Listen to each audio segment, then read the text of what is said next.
Welcome to another InWheelTime podcast. Welcome to the InWheelTime Car Talk Show. Just ahead, we talk to Alex Quanton with U.S. News and World Report about the best cars for the money. Plus, Jeff has his Motor Minute, and I'll review the all-new Polestar 4. What? Yes, all-new vehicle, all-new brand. It's all just ahead on the InWheelTime Car Talk Show. And howdy, along with Mike Out of This World Mars, coming to us today from Neederville, Texas, where it's 90 degrees. It's always hot over there. We always need more Jeff Zekin, Chief Engineer David Ainsley. I'm Don Armstrong. So glad that you could join us on this turning into be a chilly Saturday. Yeah. And just if you're listening, wherever you're listening around the world, we have a hard freeze warning. Yeah. In effect, and it's supposed to begin like at midnight tonight and go through Tuesday. Yeah. Hamburger today, Tuesday. Tuesday. You know, the little fun fact on that, Oklahoma's getting hit pretty hard. Dallas is getting hit pretty hard. We heard that from Jack. Oklahoma has 35 snow removal trucks. The whole state? For the whole state. Detroit, Michigan, New York, they have in the thousands. Yeah. So they're a little bit underhanded. Yeah, I found something else out that if this storm goes through the panhandle of Florida, they're going to use margarita salt for the roads. No. Yeah. They can't use that. Oh, hell. Say it ain't so. Say it ain't well, and you know, if you've ever said when hell freezes over, here's your chance. Yeah, go for it Yeah. now. Yep. Well, the getting's good. Mm-hmm. Yeah, we were getting. Do we have Alex? Yes, sir. We do. Alex Quanton, U.S. News and World Report. Best cars for the money.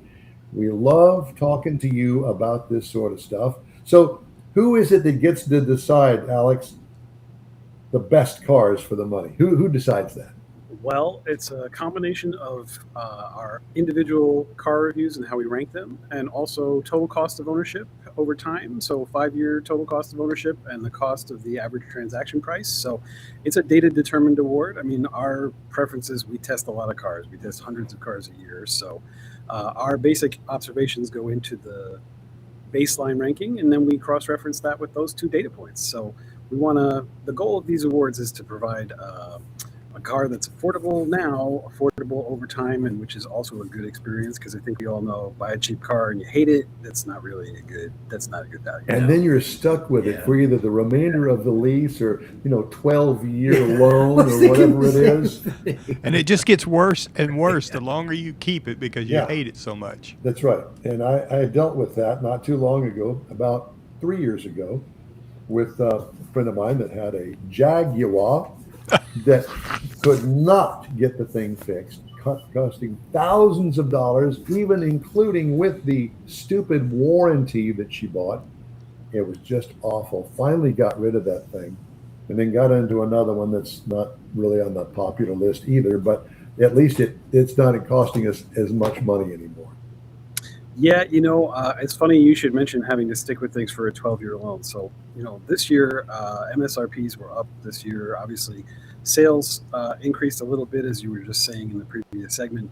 That was because a lot of people sort of pushed forward their buying in the first half of the year, thinking, well, things might get more expensive due to shifts in trade policies. So, also we're noticing that people are taking out longer and longer loans to make those payments go down, just keep those monthly payments. Well, like 7-year loans are like a 20% part of the mix now, which is really a little unsettling. So the goal with best cars for the money is to, give people a baseline of vehicles that we understand are good vehicles, that they're affordable now. So if you guys want to talk about the winners, the big winner here is Kia. They won 7 of these awards this year, which is like a really big achievement. I think we all know that if you look at a Kia now and you think back to like Kias in like 2007, 2008, you're like, wow, is that really the same brand at all?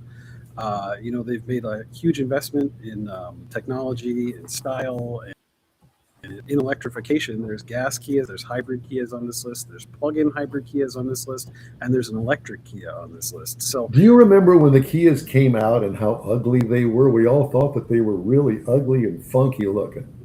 I remember the first Kias when they were selling only on the West Coast, like in the mid Yes. 90s, and they were really, really basic. And I think if you look back in that now and you think, how on earth? But they have really put a huge effort into improving the product, and it really shows. And I'll say, like, I've driven most of these cars, and the last one that I drove was the Kia Niro, which is our best subcompact SUV for the money this year. I drove that about a month ago. And oftentimes, as you guys know, you get loans from manufacturers, and they give you the top trim with all the stuff. Right. We actually decided we would try to sample a base model, which was what we did. And the base model Kia Niro, it's a subcompact hybrid SUV, so it's pretty small. But I am 6'4". I can fit in the back just fine with the front seat adjusted for me. I got 50 miles per gallon out of it. It looks pretty good. It's not exciting drive, but it's not bad to drive either. And it has a 10-year powertrain warranty, and like even with the most basic features on it, like the car I had only floor mats and roof rails. Those were the only options. So under 30K, I think maybe even under 29K out the door. And for that, like, it's just a fantastic little vehicle. And I feel like, I'm not sure that would have been possible for them 30 years ago, but they've really upped their game. If you haven't tried one, you should. Well, I have to tell you that, yes, and you're correct. With most of the vehicles that we get, at least are mid-trim level, if not full trim level. And those cars go down the same assembly line as the base model. And it's truly amazing that when I do get something that's close to a base model, it ain't that bad. The problem is finding them on a dealer lot, because those are the ones that seem to go first, and they don't want to stock them because they don't make as much money off of them. Yeah, I think a lot of folks would rather stock the mid-grade and high trim just because there's more money in it. But like even some of these vehicles, even like the Kia K4 is our best compact car for the money for 2026. That starts at like 22.4 or something like that. And even the top sedan with the turbo, I drove that in Austin about a year and a half ago. Even that is out the door under 30K, and they just added the Kia K4 hatchback. The big media push is happening right now for that. And the K4 hatchback only comes in like the top trims, so you can get it with the turbo or the fancier stuff. But even that's really affordable. And we had three good contenders with compact car. We had the K4 and the Civic and the Corolla.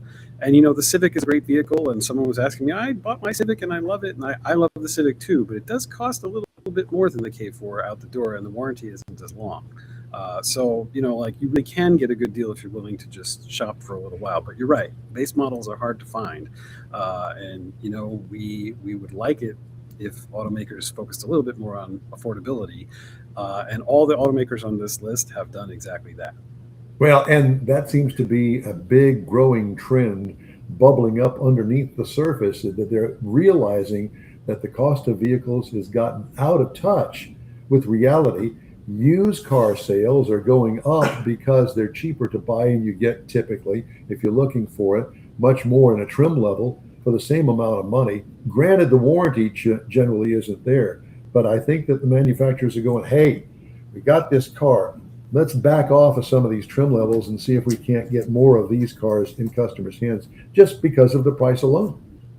Yeah, I mean, people are really clamoring for affordability, and part of it is that some manufacturers have just abandoned like small cars. There's no domestic small cars anymore, and there are a couple of domestic small crossovers, like the Chevy Trax is one of our nominees for best subcompact SUV. I think it's one of the runners up. The Nissan Kicks is the winner there. But like a lot of manufacturers, like, well, I'm not going to continue building these smaller, more affordable models, and now people are like, where are they? And we're sort of stuck in like a used car hangover from the last 5 years. That's one way to put it. Yeah, exactly.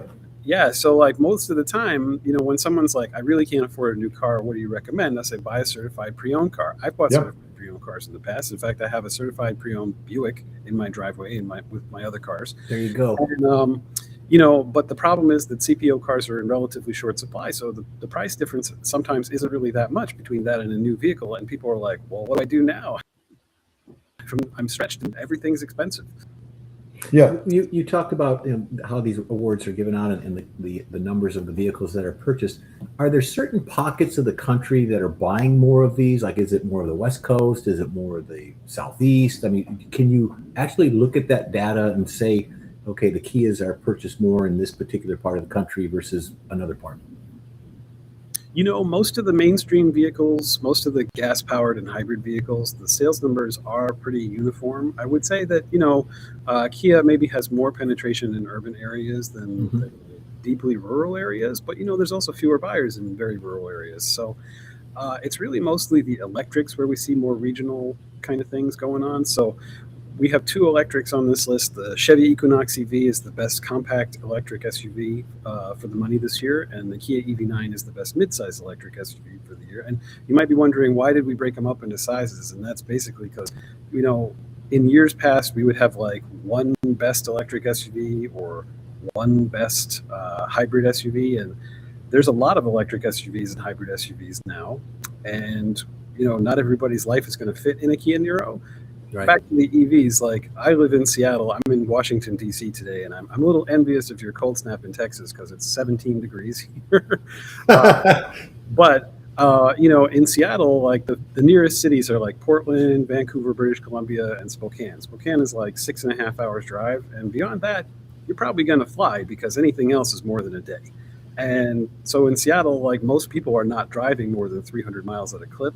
And an EV works perfectly well. It's temperate most of the year. The electricity is cheap, but it's not like that in other places. So like in New Hampshire or Montana, the case for it is much less. So I think, those are great values and they're great cars for the money. We were particularly surprised at the Chevy Equinox EV. That beat out like the Hyundai Ioniq 5 and, little heavy hitters.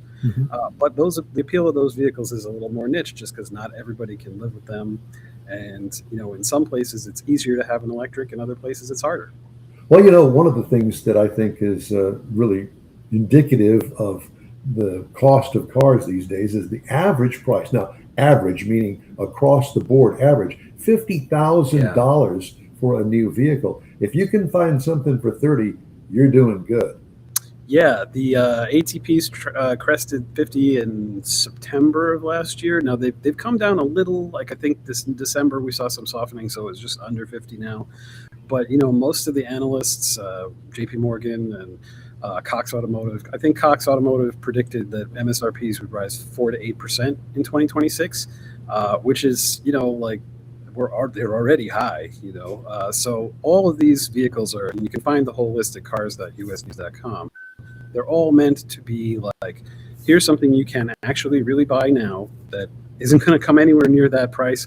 Or if it's a larger vehicle, and we did include some larger vehicles, and I'll get to that in a second, it's at least a very good value for what it is. So I wanted to just add, like, there's two really huge vehicles on this list. So Ford won the best large SUV category for the money with the Expedition, and they also won the best full-size truck for the money.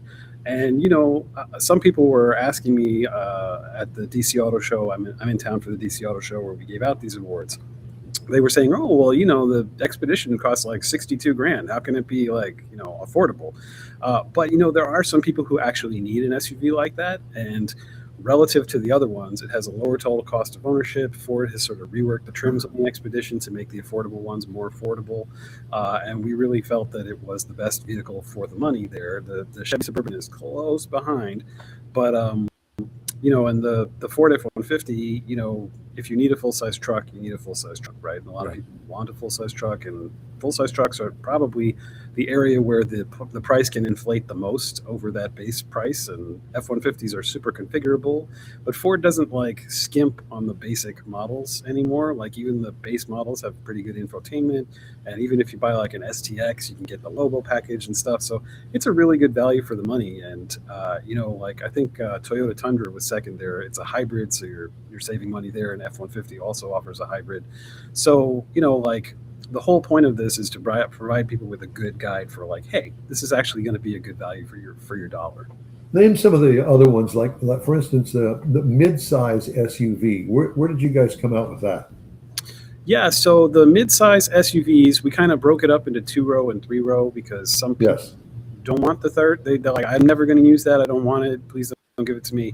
And other people are like, I need it, but I only need it like every now and then. So the Kia Sorento is our best 3-row midsize SUV, and you might be surprised because the Sorento is fairly small for a 3-row SUV. Yeah. But most of the time, people are buying that 3rd row for occasional use, and like the Sorento has a really low price point relative to the other entries in that class. I would not fit comfortably in that 3rd row. If I was going to buy a 3rd row that I actually wanted to sit in, I'd probably buy something larger than that. But if you're just like picking up kids from soccer practice, or you have occasional, like, a couple kids in the car occasionally, like that's actually a pretty good vehicle that'll save you money over time. It gets better fuel mileage than a lot of other 3-row SUVs, and it's just more affordable. The best 2-row SUV was the Nissan Murano. Best 2-row SUV for the money. It beat out the Volkswagen Atlas Cross Sport, which is another unsung vehicle that probably deserves more attention. Looks like an Audi Q8, doesn't quite drive like one, but it's a pretty good vehicle. But we thought the Murano was best, because the costs were lower. So like the total cost of ownership is lower, the MSRP is lower, it's pretty roomy, and it's also super stylish, which is a kind of other value add. It comes with a lot of safety features, so all the Nissan like adaptive cruise control and things like that are in there, and it's just a really good package for the money. The Murano and the Kicks, which are both on this list, were redesigned just last year, so they're new and fresh, and I don't think we could go wrong with one of those purchases. Yeah, coming out strong. Yeah. Do we have to have a subscription to U.S. News and World Report to get this information? You do not. Just come to cars.usnews.com. You can find all the winners there, and you can do all your car shopping research there. You can spec out a car on our site. You can get in touch with a dealer. There's all kinds of things you can do on our site. We, on the editorial side, we just give you the research you need. We've driven most of the cars, and most of the time, I think most automotive outlets are like, they're about like, it says 60 in 5.8 seconds, and it's super fast. We're more about like, hey, can you actually buy this for the money, and is it good for the money? And these are one of our premier awards for that reason. Yeah. So it would last for your need. Yeah. And one of the other things I'm just going to throw in there is that all the dealers that I know of are stocked full of all sorts of vehicles. Chances are you're going to be able to find a good brand new vehicle on the lot wherever you are.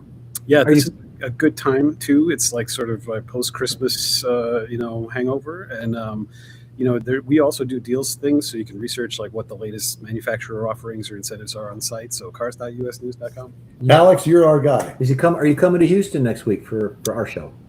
Unfortunately, I'm not, although I do really like regional auto shows, because you can, if you're just a regular consumer, a regional auto show is a great place to like go check out a car, sit in it, maybe even get like a test loop drive without having to go to the dealer. Right. A lot of people Houston Auto Show opens Thursday and runs through next Sunday. Alex, great to talk to you. We really appreciate you, and let's talk again soon. Thanks, guys. Take care. Thank you. You Thank too. you. Alex Quanten, U.S. News and World Report. Just ahead, Jeff's Motor Minute and a review of the new Polestar 4. All right. Yep, I got to drive one. I'll tell you all about it. Cool. When the InWheelTime Car Talk Show continues right after this. The Tex-Mex dining experience is defined by Lupi Tortilla, your destination for Texas's best beef fajitas and frozen margaritas. Since 1983, Lupi Tortilla has served authentic and time-tested recipes made with the freshest ingredients. Atmosphere is part of the award-winning experience at Lupi Tortilla, all developed in a little house near Highway 6 and I-10 in West Houston.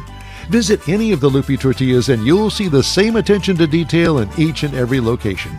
Start your Lupi experience with queso flammeado and guacamole, along with a classic frozen margarita.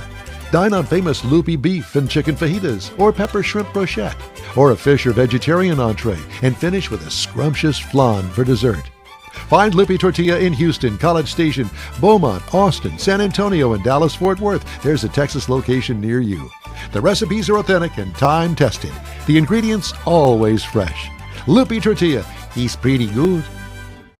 Make a splash. Live the dream. It all happens at the Houston Automotive Show at NRG Center. Check out classic autos to today's cars and trucks. Experience off-road adventures with Polaris, Ram, and Camp Jeep. Explore 5 acres of the newest sport boats, fishing boats, and much more. It's all here, from the open road to the open water. If it thrills you, you'll find fun for the whole family. Get your tickets now. The Houston Automotive Show, making waves and fueling adventure. I invite you to join us for the live InWheelTime Car Talk Show every Saturday, usually 10 to noon Central Time on InWheelTime.com, YouTube, and Facebook. Next weekend, 9 to noon. Why? Because we are going to be live from the Houston Automotive Show that you just heard, and we'll be doing our broadcast from there. Come and find us. Do we know where we're going to be yet, Mr. Morris, inside the show? I think we're going to be about the same place we have been, from what I gather from Rochelle. Okay. They still start their layout. They just started their layout Friday. So they'll be moving in. Somebody knows where we're going to be, but we don't. Yeah. We should be there, right there by the Ram and the Jeep track and the Ram display. I suspect tomorrow and Monday they're not going to be doing very much, if anything. They're probably going to be thrashing on Tuesday. They're probably going to be really humping it to get that. Yeah, because if they try and move in on Monday, it's going to be got to get the cars over there, get them cleaned up, get it moved in on the carpet. It's going to be a mess. Stay off the roads. Nobody's going to be on the road. Yeah. All right, time now for the Motor Minute, Jeffrey. We teased this earlier about the Buick, and I was getting some advertisements through Facebook and all that about my Buick, about my Envision, and how you can get the 2026 and it's like 10 grand more than what I paid for it. I'm thinking, why is this? And then boom, this article comes out that GM is moving the Buick Envision, which my vehicle is built in China. They're moving it here to the U.S. Yeah. So GM will build the third generation Buick Envision in America. It will be built alongside the Chevrolet Equinox at the Fairfax Assembly Plant. Fairfax, Virginia? Fairfax, Kansas City Fairfax Assembly. All right. Production will begin in 28, and it's the demise of the Bolt. So they're taking the Bolt off because it's running on the same line. The Chinese-built Buick Envision got slammed by Trump's tariffs, and the company recently hiked the prices by $3 grand, which was a little low, but they're more. This followed an earlier increase, which means the cost entry shot up to $4,500 in less than a year, more money. As a result, the 2026 Envision now starts at $41,000 and the $1,995 destination fee. Pretty steep, and the price increases appear to have started weighing in on sales. No kidding. They were down 11.4% last year to 41,000, over 41,000 units. In the fourth quarter, sales plummeted 60%, almost 61%. Even with the steep decline, the Envision finished the year as Buick's third best-selling vehicle. Thank you. I like your car. I do too. I love my car. It's perfect for me. So they announced this. The EV was just relaunched. The Bolt was just relaunched, but now they're going to take it away. A Fairfax assembly plant will be retooled to build the Chevrolet Equinox starting in 27. This suggests that the Bolt will only be sticking around for about another year. So they're getting rid of the Chevy Bolt out of that plant. I don't know if they're going to be building it in another plant or not, but out of that plant, they're going to replace it with the Buick Envision, and I appreciate that. The car styling is good. All the styling cues I like. A couple of minor things on the interior where things go, like your vents, your vent location and stuff, could be a little bit better, but I love the car. I get 32 miles to the gallon. That's what I'm talking about right there. Yeah. I have to figure out how I'm going to tub it out, though. My God. Do you people know what that means? Some don't. I do. Well, we do, yes. I think the bigger problem would be getting the LS in. The LS, yeah. Well, there is that. Thank you, Mike. All right, time now for this hour's car review. I had a chance to drive the all-new 2026 Polestar 4 dual motor. Now, let me go back here just for a moment, because when Polestar began a few years ago, it was under the Volvo umbrella. Well, that ended a long time ago, and I was not aware of that because I had to do my research. Who builds the Polestar? It's a company called Geely Motors, Geely, Geely Motors, China. It comes in several versions, the Polestar 2, 3, and 4. I had the 4 that had dual motors. You can get it with the single motor because it's all electric. Standard electric SUV is what the government calls it. Seats including a driver, 5. Built in South Korea with 96% Chinese parts. I'm not exactly sure what's going on there. Maybe they just needed another assembly plant. Hey, we've got one open over here in South Korea, so we'll build it over here. But 96% Chinese parts. Can you tell the difference? I can't tell the difference. So whatever, it's all new. Exterior features. There's no rear window. What? That's coming. No, there's no rear window. If you want to look out the back, got a back camera back there. Um, it, it, it sounds like it's weird looking, but from the back, if you're looking at the vehicle from the back, it doesn't look weird. How they did that paint and the way that they've got, there's a good picture of it right there. It looks like it's got a rear window, doesn't it? Yeah. Yeah. Well, it doesn't. So forget that. Split headlights, horizontal split in the headlights. Interesting and cool. Stylish horizontal tail lights that kind of go along with the headlights. It does have a glass roof and there is no shade. Now, obviously, I drove it a couple of weeks ago and the weather was just fine. And I got a little tip of the fact that I parked it for about an hour, total sunshine, and I got in, it was a little warm in there. Well, because it was turned off, okay?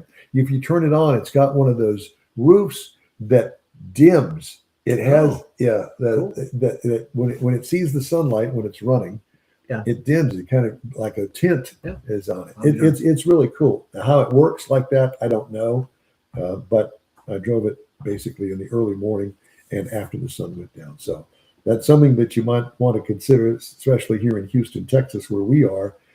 It could be a problem without a kind of shade up there. Again, what could use improvement? Shade for the glass roof. Interior highlights. 15.4-inch center display. Oh, wow. You know how big that is? That's huge. 15.4 inches. Yes. It has a Scandinavian style minimalist design. And you'll have to do the research on it because where you would normally have knobs and buttons and that sort of stuff, no, you got to go to the screen. Knobs? Knobs. It could be knobs, sure. Awesome materials throughout. It's well laid out. It's really kind of cool if you get into it. But you know, I know that I'm an older guy and I kind of like some knobs for certain things like volume on the radio. You're coming back. Yeah, well, and that's the new thing is they realized that, not everybody's all into that. Cargo trunk room, small with the rear seats up, as you can imagine. What I like about it, it's cool environment inside when you get in it. But it could use improvement. Again, some buttons to control often used features. The problem here lies that eyes have to go off the road to locate the functions via a screen. And stop, think about that. I think that you'll agree with me. For many of the functions, it's really not necessary other than to clean up the dashboard. Engine, dual electric motors that turn out 544 horsepower and 506 pound-feet of torque. Transmission, none. Direct drive. Range, 310 miles. Tell you about more of that in just a second. Miles per gallon range in the city, 90. Highway, 80. For a combined of 85 miles per gallon E. Wow. I don't know how many miles, but I did have to stop and put a DC charge on it that cost me $35 and took almost an hour out of my day. That's a problem for me personally. What could use improvement? A level 2 charger in my garage would be nice. So next time you send me one of those down to drive, please install that charger in the garage. Make it a lot easier for me. Ride and handling, nice ride, although like other electrics, it felt heavy. What could use improvement? I don't know. Rode pretty good, I guess, overall. Base trim price, $62,900. Prices tested, $67,400. You can get in one of these for a base model price of $56,400. Wow. Competitors, Hyundai Ioniq 9 SUV for $58,953. Hyundai Ioniq 6 sedan, $37,850. And the Tesla Model Y SUV starts at $44,990. So it does have competition. Next week, I'll review the Toyota Supra with 400 horsepower through that BMW straight six in it. Woo! You like cars, race cars with a license plate on the back of it? Here is your ticket. Go-kart. Yeah. Hey, if you'd like to get in touch with us, send us an email. The address is info@InWheelTime.com. We are back after this quick break. You own a car you love. The Tex-Mex dining experience is The Tex-Mex dining experience is defined by Lupi Tortilla, your destination for Texas's best beef fajitas and frozen margaritas. Since 1983, Lupi Tortilla has served authentic and time-tested recipes made with the freshest ingredients. Atmosphere is part of the award-winning experience at Lupi Tortilla, all developed in a little house near Highway 6 and I-10 in West Houston. Visit any of the Lupi Tortillas and you'll see the same attention to detail in each and every location. Start your Lupi experience with queso flammeado and guacamole, along with a classic frozen margarita. Dine on famous Lupi beef and chicken fajitas, or pepper shrimp brochette, or a fish or vegetarian entree, and finish with a scrumptious flan for dessert. Find Lupi Tortilla in Houston, College Station, Beaumont, Austin, San Antonio, and Dallas-Fort Worth. There's a Texas location near you. The recipes are authentic and time-tested. The ingredients always fresh. Lupi Tortilla, he's pretty good. Make a splash. Live the dream. It all happens at the Houston Automotive Show at NRG Center. Check out classic autos to today's cars and trucks. Experience off-road adventures with Polaris, Ram, and Camp Jeep. Explore 5 acres of the newest sport boats, fishing boats, and much more. It's all here, from the open road to the open water. If it thrills you, you'll find fun for the whole family. Get your tickets now. The Houston Automotive Show, making waves and fueling adventure. That's it for this podcast episode of the InWheelTime Car Show. I'm Don Armstrong, inviting you to join us for our live show every Saturday morning, 8 to 11 a.m. Central on Facebook, YouTube, Twitch, and our InWheelTime.com website. Podcasts are available on Apple Podcasts, Spotify, Stitcher, iHeart Podcast, Podcast Addict, TuneIn, Pandora, and Amazon Music. Keep listening, and we'll see you soon.